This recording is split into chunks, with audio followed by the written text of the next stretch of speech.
सौनकादिक ऋषियों को श्री सूत जी ने, तब सौनकादिक ऋषि कहने लगे, हे सूत जी महाराज, आखिर ये आप हमें ये बताइए कि परीक्षित का जन्म कहाँ हुआ, कैसे हुआ, बताइए ना। तो श्री सूत जी कहने लगे, हे सौनकादिक मुनीश्वरों, ये जो ब्रह्म ऋषि के पुत्र हैं यानी कि पारारिक मुनि, इनका विवाह हो गया और विवाह होते ही ये जंगल में तपस्या करने के लिए चले जाते हैं। और जैसे ही जंगल में तपस्या करने के लिए गए, इनकी पत्नी, क्योंकि बहुत समय हो गया तपस्या करते करते पारारिक ऋषि को, तो उनकी पत्नी ने एक प्रेम पत्र लिखा और उस पत्र में लिखा कि मुझे आपकी बहुत याद आ रही है, आप घर वापस लौट कर के आ जाओ। आज जैसे ही वो पत्र लिखा और सुआ की गर्दन में बांध दिया।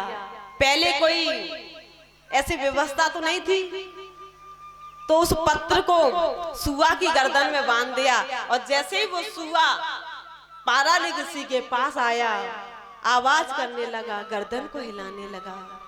और जैसे ही आवाज सुनी है, पारारिक ऋषि ने आंखें खोली, सामने देखा कि सुआ है, उसकी गर्दन में कुछ चिट्ठी है, कोई पत्र है। आज जैसे ही वो पत्र लिया और वो पत्र पढ़ा है, तो अपनी पत्नी का प्रेम पत्र पढ़ा है, तो उनका ब्रह्मचर्य नष्ट हो जाता है। जैसे ही उनका ब्रह्मचर्य नष्ट हुआ, तो पारारिक ऋषि ने उस ब्रह्मचर्य को एक दोने में रख करके और सुआ की गर्दन से बांध दिया और कह दिया, आप जाकर के मेरी पत्नी से कह देना कि मैं तपस्या पूरी करने के बाद आऊंगा। आज जैसे ही वो सुआ चल दिया, लेकिन नीचे एक नदी थी, उस नदी के ऊपर से जा रहा था। अन्य पक्षी ने समझा कि शायद सुए की गर्दन में कुछ मांस का टुकड़ा है, झपटा मारा तो वो ब्रह्मचर्य यानी नदी में गिर जाता है और उसको एक मछली ने निगल लिया है। और वो सुआ जैसे ही पारारिक ऋषि की पत्नी के पास आया है, कहा वो आएंगे लेकिन तपस्या पूरी करने के बाद आएंगे। और जैसे ये कहा तो पारारिक ऋषि की जो पत्नी थी, उन्हें गुस्सा आ गई कि बताओ, इतने समय बाद तो मैंने पत्र लिखा और उन्हें मेरी बिल्कुल भी याद नहीं आई। मैं श्राप देती हूँ कि वो आएंगे लेकिन अपनी ही बेटी के साथ छल करके आएंगे। आज जब श्राप दे दिया, इधर ये जो मछली थी इसको मला ले गया। और जैसे ही उस मला जब ले गया है, तो मला ने उस मछली को काटा है, तो उसके गर्भ से यानी एक पुत्र और एक पुत्री निकली है। अच्छा, उस पुत्र को तो सिंध देश का राजा ले गया जो कि निसंतान था, लेकिन जो पुत्री थी उसका लालन पालन वो मला करने लगा। नाम रखा मंचोदरी। मंचोदरी जब धीरे धीरे बड़ी हुई है, इधर पारारिक मुनि जिनकी तपस्या पूरी हो गई थी, अब वो जैसे ही अपनी पत्नी के पास आने लगे, तो उस नदी के किनारे आए और उसी नदी पर जो कि वो मंचोदरी, जिसके पिता जो कि मला नाव चलाया करते थे, तो मंचोदरी उस समय अपने पिता के लिए भोजन प्रसादी लेकर के आई। और जैसे ही मला ने भोजन प्रसादी को देखा और जैसे ही खोल करके बैठे, पहला निवाला जैसे ही तोड़ा, खाने को हुए, इधर पारारिक ऋषि जो आवाज लगाने लगे, अरे भैया हमें पार होना है। आवाज सुनी तो मला धर्म संकट में पड़ गया। विचार करने लगा कि यदि मैं भोजन को छोड़ करके जाता हूँ तो भोजन का अपमान होगा, और यदि मैं ऋषि को लेने नहीं जाता तो ऋषि मुझे श्राप दे देंगे। क्या करूँ आखिर?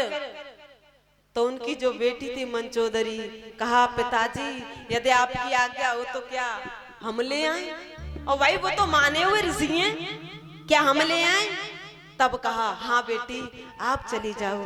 तो वही बेटी मंचोदरी जब नाव लेकर के गई है, जैसे ही पारारिक ऋषि के पास पहुंची तो पारारिक ऋषि जो कि श्राप लगा था पत्नी का, काम बेबस हो गए, बढ़ने लगे। तब मंचोदरी कहने लगी ठहरिए महाराज, अरे हमने बड़ा नाम सुना है आपका और आप ये क्या कर रहे हैं। तब कहा हे देवी, आज से पहले मैंने बहुत सुंदर सुंदर अप्सराएं देखी, लेकिन मेरा मन कभी विचलित नहीं हुआ और आज मुझे पता नहीं मेरा मन विचलित क्यों हो रहा है। और हे देवी, आपने के शरीर से दुर्गंधी आती है, क्यों? क्योंकि मछली के गर्भ से जन्म लिया था। और हाँ, यदि आप मेरे शरीर से यदि स्पर्श करोगे तो आपके शरीर में यानी जो दुर्गंधी आती है ना, वो दुर्गंधी हट करके सुगंधी आने लगेगी। मंचोदरी बाल स्वभाव था, मुनि की बातों में आ गई और दोनों का मिलन हुआ है। लेकिन मंचोदरी ने कहा महाराज, ये जो सूर्य भगवान हैं, उधर मेरे पिताजी हैं, वो देख रहे हैं और ऐसे मिलन कैसे हो सकता है। तब मुनि ने आचमन करके जल के छींटा मारे हैं तो कोहरा छा गया। जो आज भी देखा होगा आपने, जो सर्दियों के मौसम में जो कोहरा छा जाता है जिससे कुछ दिखाई नहीं देता, तब उन दोनों का मिलन होता है और मंचोदरी गर्भवती हो जाती है। इधर पारारिक मुनि जैसे ही अपनी पत्नी के पास आए तो पत्नी हंस करके कहने लगी आ गए आप, मुझे तो पता है आप अपनी ही बेटी के साथ छल करके आए हो। अरे आपका इतना तपस्या करने से कोई फायदा नहीं है। अरे आप तो जंगल के गोधुआ रहे और मैं ये श्राप देती हूँ कि रात्रि के 12 बजे आप गोधुआ बन जाओगे। गोधुआ जानती हो भैया? कहीं गोधुआ बोलते हैं, कहीं सियार बोलते हैं, कहीं कुछ बोलते हैं। सियार तो जानती होंगी ना। रात्रि हुई, श्राप के कारण पारारिक मुनि यानी कि गोधुआ बन गए हैं और जैसे ही गोधुआ बने तो गंगा के पास आए और गंगा से कहा आप मेरे साथ विवाह कर लो।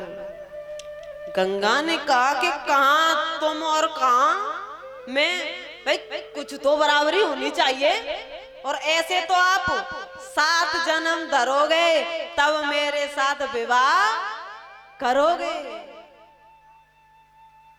तो जो गोधुआ था, जो सियार था ना, वो पुल से 6 बार कूदा, गंगा ने 6 बार बचा लिया। लेकिन जब 7वीं बार कूदा है तो गंगा ने नहीं बचाया है कि मर रहा है तो मर जाने दो। आज जैसे ही वो मर गया और उसके जो शरीर का जो खड़रका था ना, वो एक किनारे से लग गया। लेकिन भैया हुआ ऐसा कि वहां से यानी संत सप्त ऋषि जा रहे थे, लेकिन कोई व्यवस्था नहीं पार होने की, किससे पार हो। तब जो गोधुआ का जो खड़रका था ना, उसी पर बैठ करके सप्त ऋषि यानी 7 ऋषि पार हो जाते हैं। और जैसे ही पार हुए तो आपस में विचार करने लगे कि ये सब मेरी तपस्या के बल से हम पार हुए हैं। सब आपस में विचार करने लगे। तो एक संत ने कहा अरे कम से कम जिस पर बैठ करके पार हुए हैं उसको तो देख लिया जाए। तो देखा है कि किसी की अस्थियों का खड़रका है, उसको लिया और 7 ने तपस्या की है। और जैसे ही तपस्या की तो उसमें से एक बालक प्रकट हुआ है और वो बालक प्रकट होते ही रोने लगा। और जैसे ही रोने लगा तो 7 ऋषि सप्त ऋषि कहने लगे बेटा आप रो मत, और हम 7 की तपस्या से प्रकट हुए हो इसीलिए हम आपका नाम शांतनु रखते हैं। बोलिए आनंद कंद भगवान की हो। और इधर ये जो मंचोदरी थी, इनका आगे चल के नाम सत्यवती हुआ है और उन्हीं सत्यवती के गर्भ से यानी कि वेद व्यास भगवान का जन्म हुआ है। बोलिए वेद व्यास भगवान की जय हो। और जैसे ही जन्म लिया है, माँ को प्रणाम करके वेद व्यास जी जाने लगे। सत्यवती ने कहा, हे पुत्र आप कहाँ जा रहे हो? तब कहा, मैं जंगल में भजन करने जा रहा हूँ। हाँ लेकिन माँ मैं ये वचन देता हूँ, आप मुझे जब बुलाओगी मैं आपके पास आ जाऊंगा। इधर ये जो